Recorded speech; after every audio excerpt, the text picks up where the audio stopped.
ભાગીદારની નિવૃત્તિ. નિવૃત્તિની અંદર આપણે પહેલા નવા પ્રમાણના દાખલા જોયા, ત્યાર પછી નવા પ્રમાણ પછી નેક્સ્ટ આપણે પાઘડીના દાખલા જોતા હતા અને પાઘડીના દાખલાની અંદર પહેલા 3 દાખલા આપણે જોયા, ત્યાર પછીના હવે આપણે આગળ જોવાના છે. 4 નંબરનો દાખલો વાંચો. A, B અને C એક પેઢીના ભાગીદારો છે. B નિવૃત્ત થાય છે. પેઢીની પાઘડીનું મૂલ્યાંકન 60,000 થી કરવામાં આવ્યું. B ની નિવૃત્તિ બાદ A અને C નું નવું નફા નુકસાનનું પ્રમાણ 7:2 છે. નિવૃત્ત થાય છે B, બરાબર, એટલે B નું પ્રમાણ 1/3. B શું થાય? નિવૃત્ત થાય. અને તમને બીજું શું આપેલું છે? નવું પ્રમાણ આપેલું છે અંદર A અને C નું. તો આના પરથી આપણને પહેલા તો જે આપણે દાખલા માટે જોઈએ છીએ રકમ, એમાં આપણે લાભનું પ્રમાણ જોઈએ, કારણ કે લાભના પ્રમાણમાં રકમ વહેંચવાની આવે. તો લાભનું પ્રમાણ શોધીએ તો A અને C વચ્ચે તો A જૂનો ભાગ 1/3, C જૂનો ભાગ 1/3, નવો ભાગ 7 છે, A નો 7/9, 2/9, 9 તેરી 27, બરાબર. 9 તેરી શું આવ્યું? 27. ત્યાર પછી 9 એકા 9 - 7 તેરી 21, 3 દુ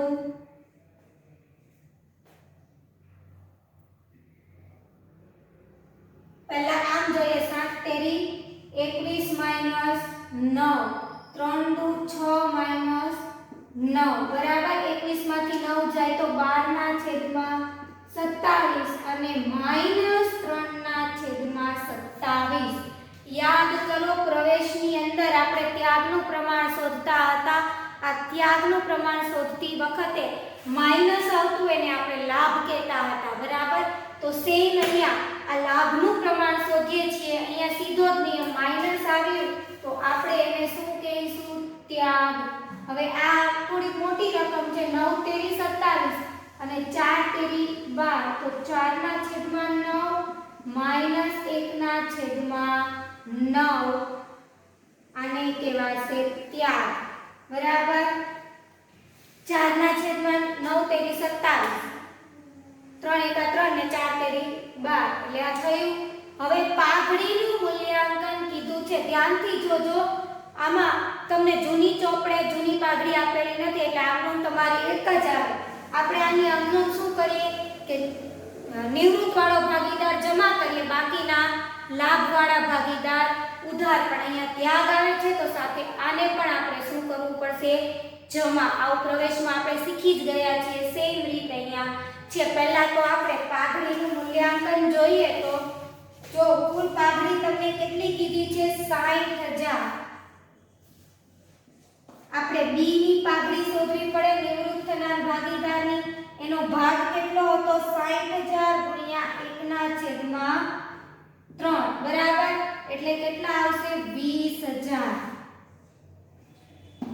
હવે આપણે જો અહીંયા ત્યાગ જ નહીં આવ્યો હોય, લાભ જ આવ્યો હોય, તો આપણી આમ નોંધ થાય. A ના મૂડી ખાતે ઉધાર, C ના મૂડી ખાતે ઉધાર, કે B ના મૂડી ખાતે જમા 20,000. આ 20,000 ને અહીંયા જે પ્રમાણ આવ્યું હોય એના વડે ગુણીને રકમ લખી દઈએ. પણ અહીંયા શું છે? શું આવ્યું? શું છે? ત્યાગ. એટલે તમારી આખી આમ નોંધ બદલાઈ જશે. તમારી આમ નોંધ આ રીતે આવશે. જોજો ધ્યાનથી. આ તો લાભ જ છે, એટલે A ના મૂડી ખાતે ઉધાર. હજી આપણે C પણ ઉધાર કરીએ, પણ અહીંયા ત્યાગ આવે છે એટલે તે C ના મૂડી ખાતે જમા, અને નિવૃત્ત તો ઓલરેડી જમા જ થાય. B ના મૂડી ખાતે જમા. તમારે ખાસ માઈનસ પ્લસ નું ધ્યાન રાખવું પડશે. B ના મૂડી ખાતે જમા 20,000. આને જ આપણે વહેંચવાનું હોય, પણ અહીંયા શું આવી જાય છે? A નો લાભ આવે છે, C નો ત્યાગ આવે છે. તો ત્યાગવાળી રકમ કેટલા આવશે? તો હવે આ 60,000 ને જ આપણે પકડી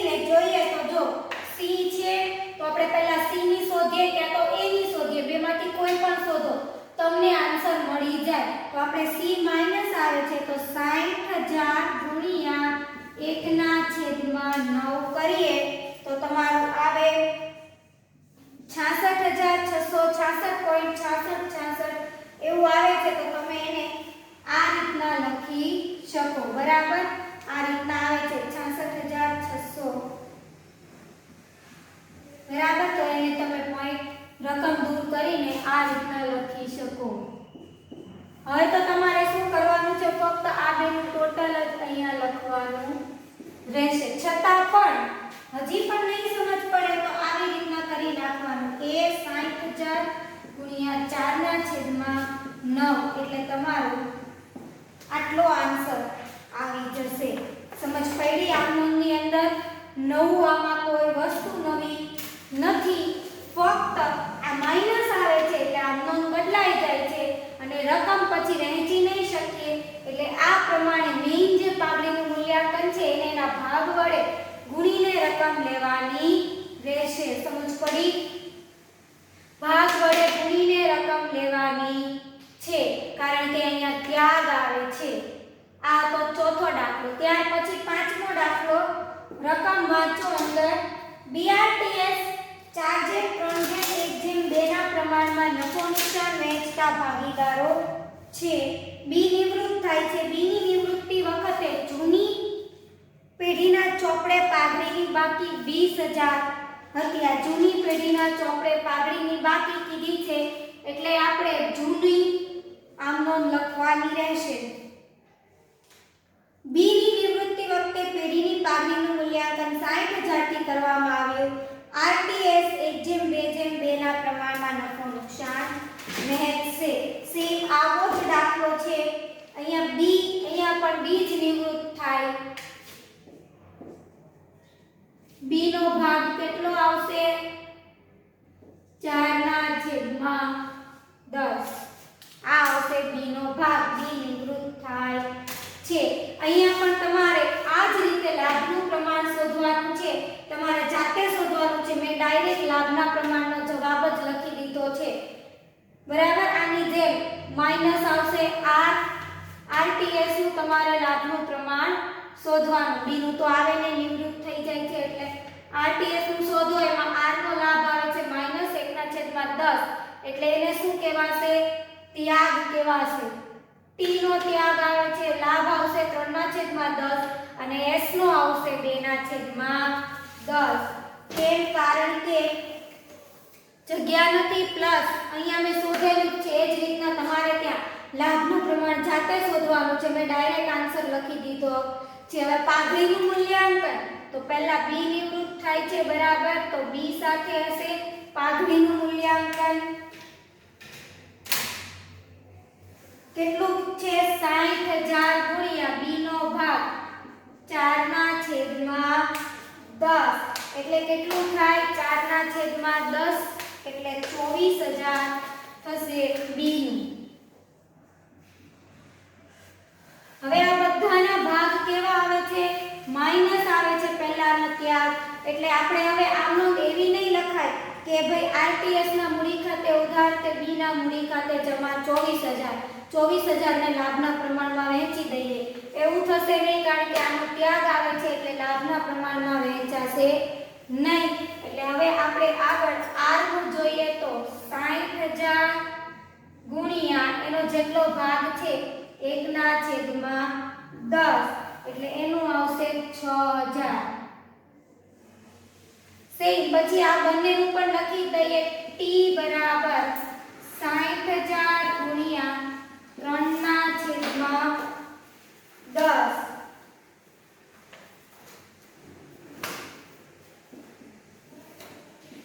18,000 અને S બરાબર 60,000 ગુણ્યા 2/10 એટલે તમારા આવશે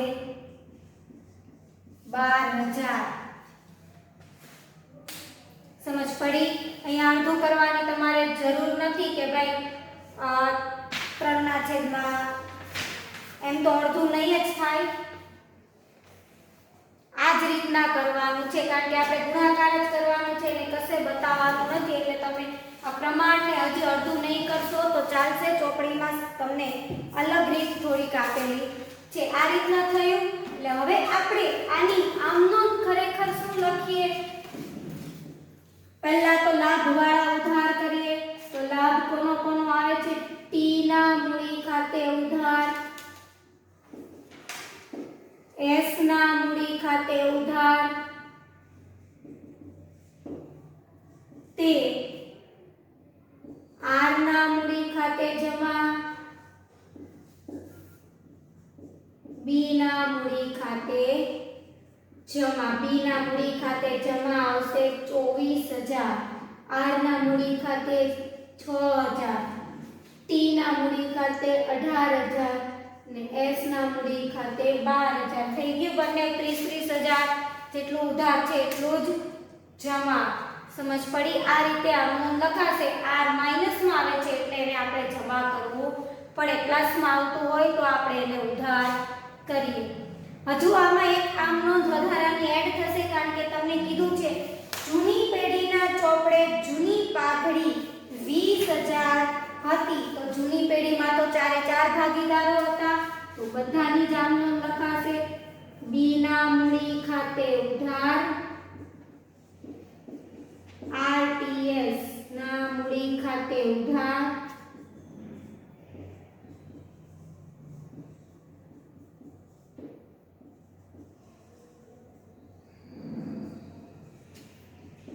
તે પાઘડી ખાતે જમા 20,000. જૂનું પ્રમાણથી વહેંચવાનું આવશે, કારણ કે જૂની પાઘડી જૂના ભાગીદારો વચ્ચે જૂના પ્રમાણમાં વહેંચાય. અને જૂનું પ્રમાણ છે તમારું 4:3:1:2. 8,000, 6,000, 2,000 અને 4,000. આ શું થશે? જૂનું પ્રમાણ. આ પ્રમાણમાં તમારે વહેંચવાની રહેશે. સમજ પડી? ફક્ત માઈનસમાં આવે ત્યારે થોડુંક ચેન્જીસ થાય છે, જે આ રીતે એકદમ ઈઝી છે. રકમ તમારે મેઇન જે પાઘડીનું મૂલ્યાંકન આપ્યું હોય એના સાથે ગુણી દેવાની, જેટલો ભાગ આવ્યો હોય એને રકમ લખી દેવાની.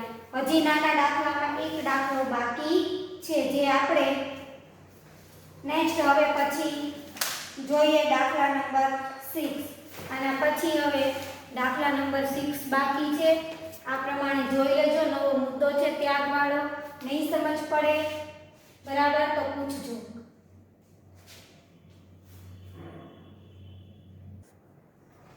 નેક્સ્ટ દાખલા નંબર 6. જો કે આનો ક્યાંય મોટા દાખલામાં ઉપયોગ નથી આવતો, પણ છતાંય જોઈ લઈએ બુક્સમાં છે એટલે. AMUL 6:4:3:2 ના પ્રમાણમાં નફો નુકસાન વહેંચતા ભાગીદારો છે. યુ નિવૃત્ત થાય છે એટલે યુ નો ભાગ 3/15.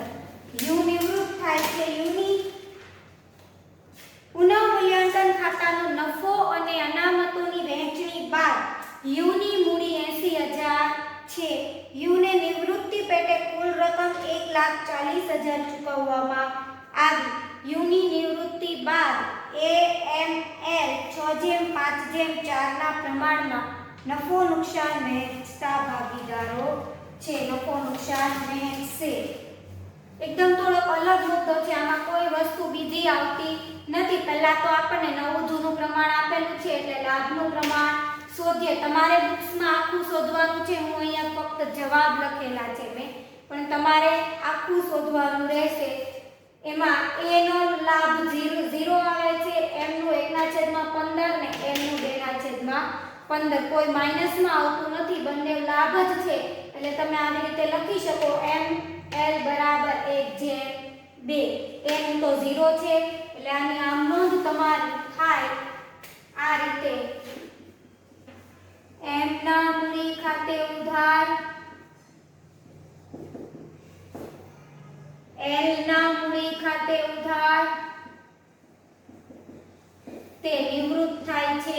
U ના મૂડી ખાતે જમા. કારણ કે એ તો આવશે નહીં, એનું તો 0, એને કોઈ લાભ કે કોઈ ત્યાગ થતો નથી. હવે તમને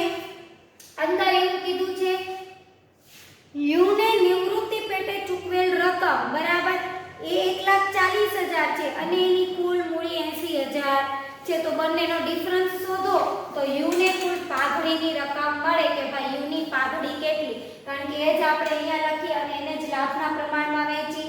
લાભનું પ્રમાણ કેટલું છે 1/2, તો આપણે 1/2 માં વહેંચવાનું થશે, પણ કઈ રકમ? તમને નથી પાઘડીનું મૂલ્યાંકન આવ્યું, નથી એવું કીધું કે યુ ના ભાગની પાઘડી આટલી છે, એવી કોઈ વસ્તુ કીધી નથી. એની ઓપ્શનમાં તમને યુ ને કુલ નિવૃત્તિ પેટે કેટલા ચૂકવ્યા છે અને યુ ની કુલ મૂડી કેટલી છે પાઘડીની અસર આપ્યા પહેલાની, તો બંનેનો ડિફરન્સ શોધવાનો છે. યુ ને નિવૃત્તિ પેટે ચૂકવેલ રકમ તમારી 1,40,000 છે અને એની મૂડી 80,000 છે, એટલે ટોટલ તમારે 60,000 શું મળશે? યુ ને ચૂકવવા પાત્ર પાઘડી, એટલે અહીંયા આવશે 60,000. આ 60,000 ને તમે 1/2 ના પ્રમાણમાં વહેંચો તો 20,000 અને 40,000. ફક્ત આટલું જ છે દાખલાની અંદર, બીજું વધારે કોઈ વસ્તુ આવતી નથી. અને મોટા દાખલામાં આનો બહુ ઉપયોગ નથી, આ તો નાના દાખલામાં હતું એટલે આપણે ગણી દીધું. અહીંયા તમારા નવા પ્રમાણના દાખલા પણ પૂરા થાય, પાઘડીના દાખલા પણ પૂરા થાય છે. આ ચેપ્ટરની અંદર પાઘડીના દાખલા એકદમ નાના હતા, એ બધા દાખલા અહીંયા પૂરા થાય છે. હવે પછી નેક્સ્ટ આપણે મોટા દાખલાઓ જોવાના છે, જે એક્ઝામમાં ઉપયોગી છે ને એમાં છેલ્લા 4 સ્વાધ્યાયના કાઢી નાખેલા છે સિલેબસમાંથી, જે મૃત્યુના દાખલા છે, જે થોડા ડિફિકલ્ટ છે. ફક્ત આપણે નિવૃત્તિના દાખલા જ શીખવાના છે. એના માટે તમારે પુનઃ મૂલ્યાંકન વાળું ચેપ્ટર યાદ રાખવાનું, પ્રવેશ વાળું ચેપ્ટર, સીમ અસરો અપાશે. ફક્ત નિવૃત્તિ વખતે ખાતા બંધ કરવામાં જે નિવૃત્તિની રકમ આવશે એ જ શોધવાનો નવો મુદ્દો છે. તો તમારે અત્યારે નવા પ્રમાણના દાખલા અને પાઘડીના દાખલા સ્વઅધ્યયનના પ્રેક્ટિસ કરી લેવાની છે, ઉદાહરણના ગણી લેવાના છે, જેથી કરીને એમાં કોઈ તકલીફ પડે નહીં. અને હવે આપણે આગળ મોટા દાખલા જોઈશું. આની અંદર તમને કોઈ વસ્તુ નહીં સમજાઈ હોય, કંઈ નહીં સમજ પડી હોય તો વોટ્સઅપ મેસેજ દ્વારા પૂછજો. અસ્તુ, આભાર.